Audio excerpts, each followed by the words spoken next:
Allahu Allah, Allahu Allah, Allahu Allah, Allahu Allah, Allah. Ата-энеңерге жакшы мамиле кылгыла, ошондо силердин балдарыңар силерге жакшы мамиле кылат дейт. Ва иффу, силер өзүңөр намыстуу болгула.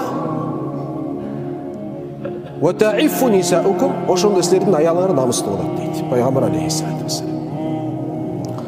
Бул сөздөрдү айткандан кийин ва мин хаккихима.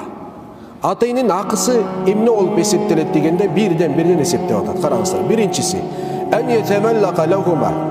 Ата-энеге эмне кыласың дейт? Мейримдүүлүгүңдү төгөсүң. Боорукерлүүлүгүңдү ата-энеңе көрсөтөсүң. Бул биринчи. Вала ярфау саутаху фаука саутихима. Алардын үнүнөн өзүнүн үнүн бийик көтөрбөйт дейт. Экинчиси, ата-эненин алдында өзүң үнүңдү бийик көтөрбөйсүң. Аларга кайрылганда, алар менен сүйлөгөнгө аларга кыйкырып сүйлөбөйсүң. Булардын баары арам. Булардын баары арам. Моундай кылбасаң жакшыраак болуп майсың эмес. Ачык айкын арам булардын баары. Ата-эненин алдына сүйлөгөндө үнүңдү ата-энеден өйдө көтөрүш арам. Ата-энеңе кыйкырып сүйлөш арам деп атат.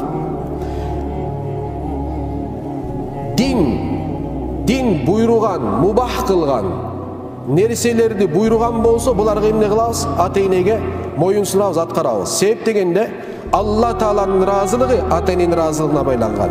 Алла Тааланын наалаты ачуусу ата-эненин наалаты ачуусуна байланган.